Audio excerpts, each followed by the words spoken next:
Hi friends, welcome to my teaching talkies. Maths క్లాసెస్లో భాగంగా ఈరోజు కూడా కొన్ని ఇంపార్టెంట్ క్వశ్చన్స్ తీసుకొచ్చిన. సో లాస్ట్ వరకు వీడియోని స్కిప్ చేయకుండా చూడండి. నచ్చినట్లయితే కనుక లైక్ చేయండి, షేర్ చేయండి అండ్ ముందుగా ఛానల్ని సబ్స్క్రైబ్ చేయండి. సో చూడండి ఫ్రెండ్స్, క్వశ్చన్ ఏంటి అంటే, ఒక స్తూపం యొక్క ఎత్తు భూ వ్యాసార్థానికి రెట్టింపు అయితే ఆ స్తూపానికి సంబంధించి సంపూర్ణతల వైశాల్యం మరియు ప్రక్కతల వైశాల్యాల నిష్పత్తి ఎంత అని చెప్పేసి అడుగుతున్నాడు అనమాట. సో ఇక్కడ ఇవ్వబడింది ఏంటి అని అంటే, స్తూపం యొక్క ఎత్తు హెచ్ అనేది ఇచ్చిండు. దట్ ఈక్వల్స్ టు వ్యాసార్థానికి రెట్టింపు 2r అని చెప్పేసి అన్నాడు అనమాట. ఆర్ అంటే వ్యాసార్థం, దానికి 2r అంటే రెట్టింపు అనమాట. ఆ స్తూపానికి సంబంధించి సంపూర్ణతల వైశాల్యం మరియు ప్రక్కతల వైశాల్యాల నిష్పత్తి ఎంత అని చెప్పేసి అడుగుతున్నాడు. సింపుల్ గా చేసేయచ్చు. ఈ ఫార్ములాస్ మనకు తెలిసి ఉండాలి. సంపూర్ణతల వైశాల్యానికి సూత్రం ఏంటి అండ్ ప్రక్కతల వైశాల్యానికి సూత్రం ఏంటి అని తెలిస్తే చాలు. వాటి నిష్పత్తి కావాలి మనకు. సో సంపూర్ణతల వైశాల్యానికి సూత్రం ఏంటి అంటే 2πr into H plus R, and నిష్పత్తి కాబట్టి బై చేస్తున్న ప్రక్కతల వైశాల్యం 2πrh ఇది అవుతుంది. ఓకేనా? సో పైన దాంట్లో సింపుల్ గా సబ్స్టిట్యూట్ చేసేయండి చాలు. ఈ 2πr క్యాన్సిల్ అయిపోయినాయి. కాబట్టి మిగిలింది ఏంది? H plus R by H మిగిలింది. హెచ్ అని అంటే ఏమనుకున్నాం? 2r అనుకున్నాం. కాబట్టి 2r ప్లస్ ఆర్ అవుతుంది. అండ్ కింద 2r అని రాస్తాం. సో 2r ప్లస్ ఆర్ ఎంత? 3r బై 2r చేస్తే ఆర్ క్యాన్సిల్ అయిపోతే 3/2 అనేది వాటి నిష్పత్తి అనమాట. 31 ఎంత? దాన్ని 3:2 అని అంటాం. కావాల్సిన ఆన్సర్ 3:2 అనమాట. సో జస్ట్ ఈ ఫార్ములా గుర్తుంచుకోండి. మనకు ఎత్తు అనేది వ్యాసార్థానికి 2 రెట్లు అన్నాడు కాబట్టి 2r అని రాస్తాం. రైట్? నెక్స్ట్ క్వశ్చన్ చూడండి. ఇంపార్టెంట్ క్వశ్చన్ ఇది. ఒక స్తూపం యొక్క భూ వ్యాసార్థం 8 సెంటీమీటర్లు, ఎత్తు 12 సెంటీమీటర్లు అయితే ఆ స్తూపంలో ఎంత గరిష్ట పొడవు గల కర్రను అమర్చవచ్చు అని చెప్పేసి అడుగుతున్నాడు అనమాట. So very very important question. ఒక స్తూపం ఉందంట. ఇది స్తూపం. ఈ స్తూపంలో ఏమిచ్చిండు మనకి? భూ వ్యాసార్థం ఇచ్చిండు. స్తూపం ఇది అని అనుకుంటే ఈ స్తూపం యొక్క భూ వ్యాసార్థం అంటే ఇక్కడ నుంచి ఇక్కడ దాకా 8 సెంటీమీటర్లు అని ఇచ్చిండు. అండ్ ఎత్తు ఇచ్చిండు అనమాట. ఎత్తు అనేది ఎంత అంట అంటే, స్తూపం యొక్క ఎత్తు ఇగో ఈ పార్ట్ ఇది హెచ్. ఇది ఎంత అంట అంటే మనకి 12 సెంటీమీటర్లు అని ఇచ్చిండు. సో మనకి ఈ స్తూపం లోపల ఎంత గరిష్ట పొడవైనటువంటి కర్రను అమర్చవచ్చు అని అడిగినారంటే, ఇందులో కర్ణము ఏదైతే ఉంటుందో అది గరిష్ట పొడవు అవుతుంది. కాబట్టి ఒక స్తూపంలో కర్ణం ఏదైతే ఉందో అది గరిష్ట పొడవు అవుతుంది అనమాట. ఓకేనా? ఇది గరిష్ట పొడవు అయినటువంటి కర్ర అవుతుంది. సో చూడండి, ఇక్కడ నుంచి ఇటు దానికి వస్తుంది అది. రైట్? ఇప్పుడు దీన్ని డి అనుకుంటాం. ఈ డి కావాలి మనకి. ఒకసారి దీన్ని అబ్జర్వ్ చేస్తే ఇది ఎలా ఉంది అని అంటే, ఈ కింది పార్ట్ ఇది లంబకోణ త్రిభుజం లాగా ఉంది. ఓకేనా? ఇది లంబకోణ త్రిభుజం లాగా ఉంది. కాబట్టి లంబకోణ త్రిభుజంలో మనకు డి కావాలి అని అనుకుంటే, డి అంటే ఏంటి? కర్ణం కదా. కాబట్టి కర్ణం స్క్వేర్ ఈజ్ ఈక్వల్స్ ఏమవుతుంది మనకు? భూమి స్క్వేర్ లేదా భుజము స్క్వేర్ ప్లస్ ఎత్తు స్క్వేర్ కదా. సో లంబకోణ త్రిభుజం నుంచి కర్ణం స్క్వేర్ ఈజ్ ఈక్వల్స్ టు భూమి స్క్వేర్ ప్లస్ ఎత్తు స్క్వేర్ అని రాస్తాం.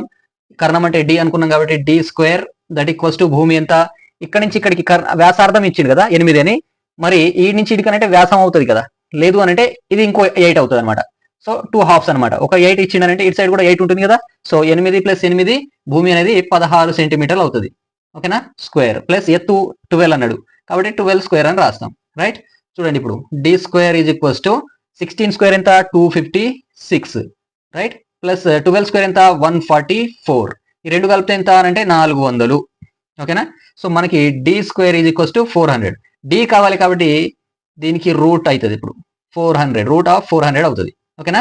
అప్పుడు ఏమవుతుంది? రూట్ 400 అంటే 20 సెంటీమీటర్ అనేది ఆన్సర్ వస్తుంది. సో 20 సెంటీమీటర్ల పొడవైనటువంటి, సారీ ఇది మీటర్ అనుకోండి, మరి సెంటీమీటర్ మరీ చిన్నగా ఉంది. ఓకేనా? సో 8 మీటర్లు ఇదైతే 12 మీటర్లు హెచ్ అయితే అప్పుడు 20 మీటర్ల పొడవైనటువంటి ఒక కర్రను, గరిష్ట పొడవైనటువంటి కర్రను మనం ఈ స్తూపంలో అమర్చవచ్చు అన్నమాట. ఓకేనా? సో రైట్, 57, 49, 53, y, 62ల యొక్క సరాసరి 56 అయితే y విలువ ఎంత అని చెప్పేసి అడుగుతున్నాడు. Very very important question. ఇటువంటివి చాలాసార్లు అడిగినటువంటి క్వశ్చన్స్ ఇవి.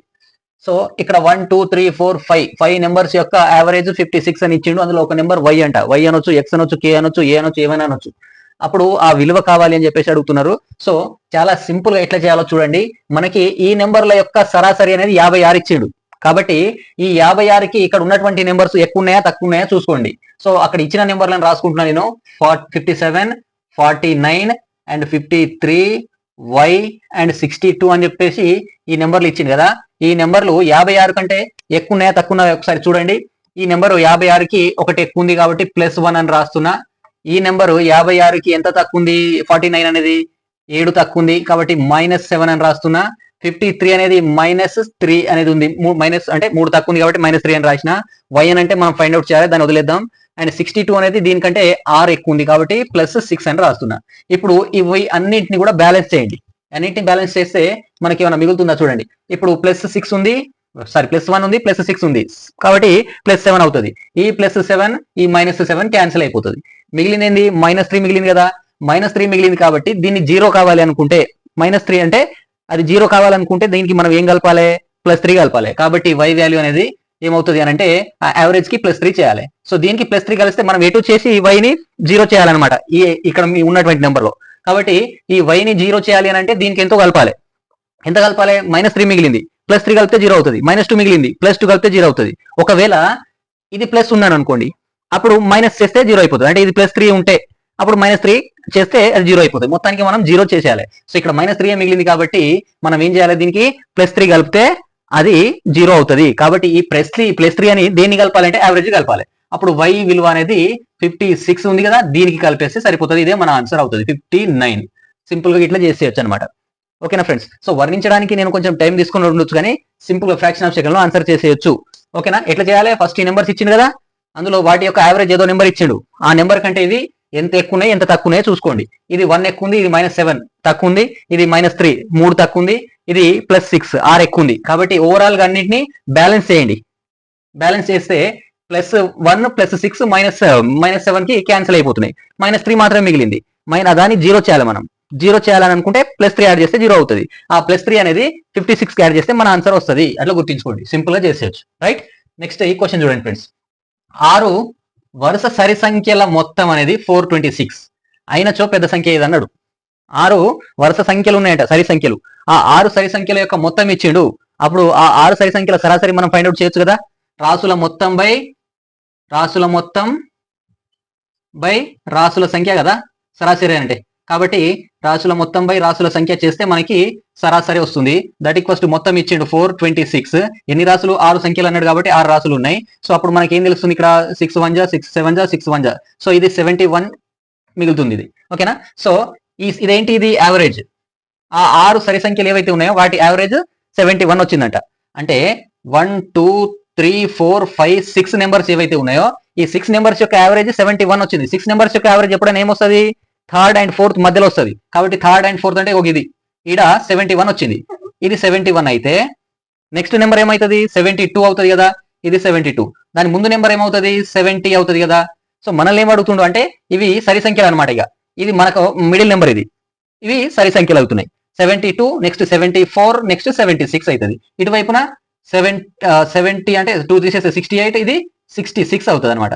సో మనల్ని ఏం అడిగిండు, లార్జెస్ట్ నెంబర్ అడిగిండు, అతి పెద్ద సంఖ్య ఇది. కాబట్టి 76 అనేది పెద్ద సంఖ్య అవుతుంది. సమ్ టైమ్స్ చిన్న సంఖ్య అడగొచ్చు, 66 అవుతుంది అనమాట. ఓకేనా. సో ఇట్లా చేసేయచ్చు అనమాట. గుర్తుంచుకోండి, సింపుల్ గా మనకు రాసుల మొత్తం ఇచ్చిండు, దాని నుంచి మనం రాసుల సంఖ్యతో డివైడ్ చేస్తే మనకి యావరేజ్ వచ్చింది. ఆ యావరేజ్ అనేది 6 నెంబర్స్ ఉన్నాయి కాబట్టి 6 నెంబర్స్ కి యావరేజ్ అనేది ఈ అటు 3 ఇటు 3 పోతే మిడిల్ నెంబర్ అవుతుంది, అది 71. దాని నెక్స్ట్ నెంబర్ +1 అయి ఉంటుంది కాబట్టి అది 72 అవుతుంది.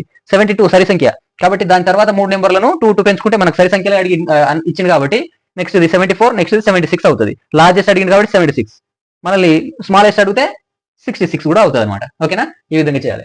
నెక్స్ట్ క్వశ్చన్ చూడండి. రైట్. నెక్స్ట్, ఒక కుటుంబంలోని 4 అన్నదమ్ముల సరాసరి వయసు 12 సంవత్సరాలు. ఒకవేళ వారి తల్లి వయస్సును కూడితే సరాసరి 5 సంవత్సరాలు పెరుగును. అయినచో తల్లి వయసు ఎంత? Very very important type of questions ఇవి. చూడండి, డెఫినెట్ గా వస్తాయి. సో ఇటువంటి క్వశ్చన్స్ ఇచ్చినప్పుడు 3 విధాలుగా చేయొచ్చు. ఒకటి మనం ట్రెడిషనల్ గా చేసేది. ట్రెడిషనల్ గా ఎట్లా చేస్తామని అంటే మొత్తం కుటుంబంలోని సభ్యుల సంఖ్య ఫస్ట్ 4 అన్నదమ్ములు ఉండే, తల్లితో కలిపినప్పుడు 5 కాబట్టి 5 ఇంటూ వారి యొక్క వయసు 5 తల్లి కలిపిన తర్వాత ఒక్కొక్కరికి 5 పెరిగింది కాబట్టి అంటే 5 పెరిగిందని అంటే ఏంది, 12 + 5 అవుతుంది కాబట్టి 17 అవుతుంది. ఇంటూ 17 చేసి మైనస్ ఆ 4 ఫస్ట్ లో ఉన్నటువంటి 4ని వారి యావరేజ్ వయసుని తీసేస్తే సరిపోతుంది. ఓకేనా. సో 5 70s ఎంత అంటే 85 మైనస్ 4 ఇంటూ 12 48 చేస్తే 37 వస్తుంది. ఇది ఒక టైప్. రైట్. నెక్స్ట్ టైప్ చూడండి. ఇంకోటి ఏంటంటే మనం సింపుల్ గా ఆలోచనతోటి పెన్ను పేపర్ అక్కర్ లేకుండానే ఇప్పుడు తల్లి వయసు కూడా యాడ్ అయిన తర్వాత వాళ్ళ వయసు అనేది 5 సంవత్సరాలు పెరిగిందంట. ఎప్పుడైనా సరే యావరేజ్ అనేది ప్రతి ఒక్కళ్ళ పైన వస్తుంది. ఈ 5 సంవత్సరాలు 5గురికి పెరిగింది. కాబట్టి 5గురికి 5 సంవత్సరాలు అంటే ఎంత పెరిగినట్టు? 25 పెరిగినట్టు. ఓకేనా? కాబట్టి డైరెక్ట్ గా 25ని 12ని కలిపేయండి. ఇది స్మార్ట్ థింక్ తో చేసేటువంటి డైరెక్ట్ చేసేది అనమాట. పెన్ పేపర్ అక్కర్లేదు. సో జస్ట్ 12 సంవత్సరాలు ఆ నలుగురి కుమారుల యొక్క యావరేజ్ ఇచ్చిండు. తల్లి వయసు కలిపినప్పుడు 5 సంవత్సరాలు పెరిగిందంటే 17 అయినది. ఓకేనా? సో 5 సంవత్సరాలు ఎందువల్ల పెరిగింది అని అంటే ఎవరెవరికి పెరిగింది? ఇది 5గురికి పెరుగుతుంది. ఈమెతో కలిపి ఆ నలుగురు కొడుకులకు అందరికి కలిపి 5 సంవత్సరాలు పెరుగుతుంది. కాబట్టి 5 5లు 25 అవుతుంది. ఆ 25 దీన్ని కలిపేస్తే తల్లి వయసు వస్తుంది. రైట్? అలా చేయొచ్చు. నెక్స్ట్ ఇంకో విధానం ఏంటంటే నలుగురి యొక్క సరాసరి వయసు 12 సంవత్సరాలు.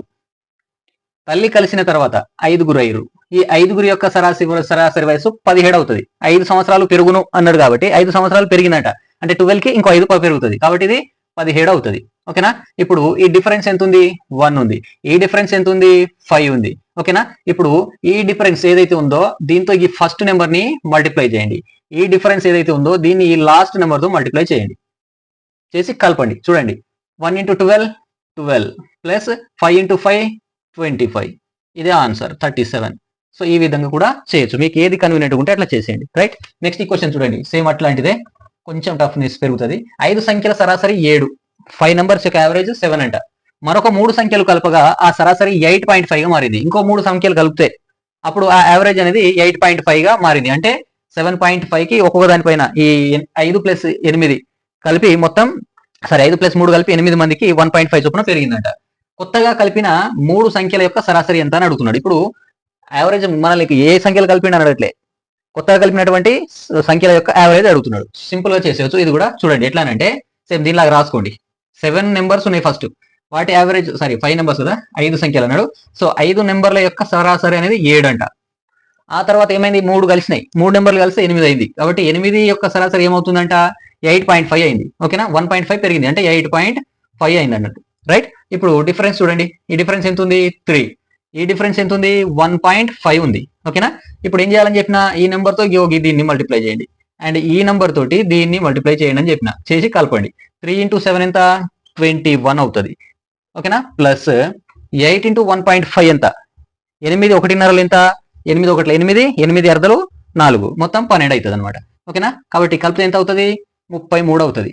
ఇప్పుడు మనల్ని ఏం అడుగుతుంది? ఇది 33 మొత్తం కలిపితే, కానీ మనల్ని అడిగేది వాటి యావరేజ్ అన్నాడు, కలిపినటువంటి నెంబర్ల యొక్క యావరేజ్ అన్నాడు. కాబట్టి దీన్ని బై 3 చేయాలన్నమాట. సో బై 3 చేస్తే మనకి 11 వస్తుంది. ఇది ఆన్సర్ అవుతుంది అనమాట. ఓకేనా? ఇట్లా చేయొచ్చు. లేదా ఇంకో విధంగా కూడా చేయొచ్చు. ట్రెడిషనల్ ప్రాసెస్ ప్రకారం 5 సంఖ్యల సరాసరిని ఈ 3 కలిపిన తర్వాత సరాసరి నుంచి తీసేయాలి. 8 నెంబర్లు అవుతాయి. 5కి తర్వాత 3 యాడ్ అయినాయి. కాబట్టి 8 నెంబర్ల యొక్క సరాసరి ఎంత అన్నాడు? 8 × 8.5. ఓకేనా? 8 × 8.5 మైనస్ ఫస్ట్ ఉన్నటువంటి 5 × 7. 5 × 7 యావరేజ్ అడిగిండు, ఎన్నిటికి? 3కి అడిగిండు. కాబట్టి బై 3 చేస్తాం. అప్పుడు 8 × 8 ఎంత? 64. అండ్ 8 × 0.5 ఎంత? 8 × 0.5 4. కాబట్టి ఇది 68 అవుతుంది. మైనస్ 5 అండ్ 7, 5 7 జా 35 అవుతుంది. బై 3, 68 నుంచి 35 పోతే 33. బై 3 చేస్తే 11. సో ఈ విధంగా కూడా చేయొచ్చు అనమాట. సో ఓవరాల్ గా మనకి కావాల్సిన ఆన్సర్ 3 సంఖ్యల యొక్క సరాసరి 11 అనమాట. నెక్స్ట్ పక్క పటంలో AB is parallel to CD, AB is parallel to CD అన్నాడు. అయినా XYZ వాల్యూలు కనుక్కోనండి అన్నాడు. సో మనకి ఈ డయాగ్రామ్ నుంచి ఒకసారి అబ్జర్వ్ చేస్తే ఇక్కడ 2x, ఇది 3x, ఇది y, ఇది z ఉంది. XYZ ఫైండ్ అవుట్ చేయాలి మనం.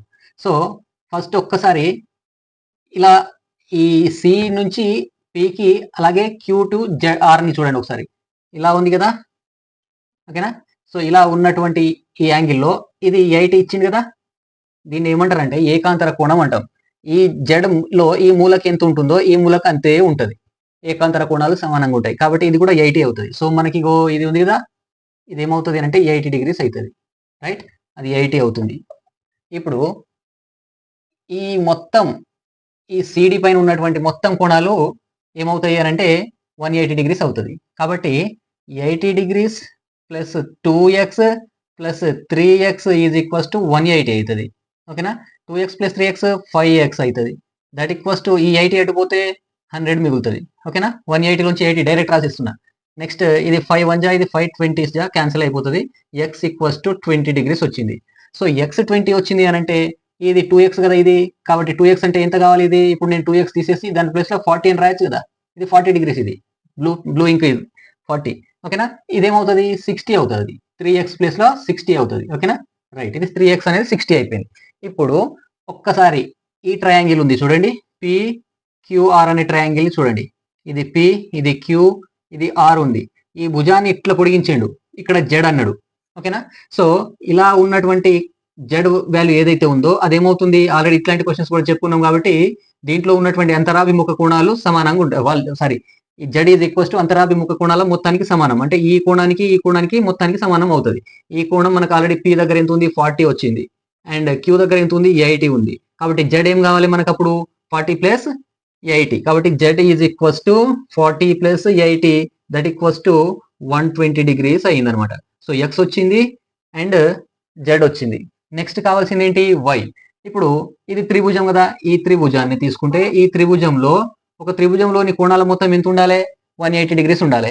కాబట్టి ఇక్కడ వై అన్నాడు, వై అని అంటే ఇప్పుడు ఆల్రెడీ లోపలి మొత్తం 180 కావాలంటే ఇక్కడ 80 ఉంది, ఇక్కడ 40 ఉంది, ఇదేం కావాలి అని అంటే 60 కావాలి, ఓకేనా. కాబట్టి వై ప్లేస్ లో 60 రాస్తే అవి త్రిభుజంలోని కోణాల మొత్తం 180 అవుతుంది. కాబట్టి వై కావాలి అని అనుకుంటే 180లో నుంచి అవి తీసేయాలి, 180 లోంచి 80 అండ్ 40 తీసేయాలి, ఓకేనా. సో 180 లోంచి 80 అండ్ 40 అంటే 120 తీసేస్తే మనకు 60 డిగ్రీస్ వస్తుంది కదా. కాబట్టి వై వాల్యూ అనేది మనకు ఏమవుతుంది, Y is equals to 60 degrees అవుతుంది, రైట్. సో ఎక్స్ అనేది 20 డిగ్రీస్, జెడ్ అనేది 120 degrees and Y is equals to 60 degrees అవుతుంది, ఓకేనా. ఇవి టెక్స్ట్ బుక్ లో ఉన్న questions, very very important questions. So next ఇంకో క్వశ్చన్ చూడండి, పక్క పటంలో ఇచ్చిన సమాచారం ఆధారంగా ఎక్స్ వైల విలువలు కనుక్కోండి అన్నాడు. ఈ విధంగా ట్రయాంగిల్ ఇచ్చిండు, ఈ పటం నుంచి ఎక్స్ అండ్ వై, ఎక్స్ ఇక్కడ ఉంది, వై ఇక్కడ ఉంది, ఈ విలువలు కావాలి అని చెప్పేసి అన్నాడు. కాబట్టి దీన్ని కూడా ఒకసారి అబ్జర్వ్ చేయండి, ఈ ట్రయాంగిల్ ని ఒకసారి అబ్జర్వ్ చేస్తే దీంట్లో ఇది ఏబిసి ఒకసారి చూడండి, ఇది ఏ, ఇది బి, ఇది సి ఉంది. ఇప్పుడు ఈ బీసీ భుజాన్ని ఎక్స్టెండ్ చేసిండు, ఇట్లా ఎక్స్టెండ్ చేసిండు, పెంచుకున్నాడు, అండ్ ఇక్కడ ఎక్స్ ఇచ్చిండు. సో ఇది ఆల్రెడీ మాట్లాడుకున్నాం కదా, కాబట్టి ఇది ఎక్స్ కావాలనుకుంటే ఈ రెండిటి మొత్తానికి సమానం అవుతుంది. కాబట్టి ఇది 35 అని ఇచ్చిండు, ఇది 30 ఇచ్చిండు. సో ఎక్స్ ఏమవుతుంది అప్పుడు ఈ రెండింటి మొత్తం అవుతుంది కదా, అంతరాభిముఖ కోణాల మొత్తానికి సమానం అవుతుంది. కాబట్టి డైరెక్ట్ గా X is equals to 30 plus 35 that equals to 65 degrees అవుతుంది. ఎక్స్ వాల్యూ వచ్చింది. వై విలువ కావాలి మనకి, వై ఎక్కడ ఉంది, ఇక్కడ ఉంది, ఓకేనా. ఇప్పుడు ఈ త్రిభుజం తీసేస్తున్నాను నేను. నెక్స్ట్ ఇంకో త్రిభుజం చూడండి, ఆయన ఈ విధంగా ఇచ్చినటువంటి ఈ త్రిభుజం చూస్తే ఇది ఈ త్రిభుజాన్ని చూడండి, ఇక్కడ వై ఉంది, ఓకేనా. సో ఇదేంటి సి, ఈ త్రిభుజం పేరు ఈసిడి. ఈసిడి అనే త్రిభుజంలో ఎక్స్ వాల్యూ ఎంత వచ్చింది, ఇది ఎక్స్ కాబట్టి ఇది 65 డిగ్రీస్ ఉంది, అండ్ లోపల ఇక్కడ ఏముంది 45 ఆల్రెడీ ఇచ్చిండు, 45 డిగ్రీస్ ఇచ్చిండు. సో వై కావాలనుకుంటే ఏంది మనకు అంతరాభిముఖ కోణాలు అవుతాయి ఇవి రెండు.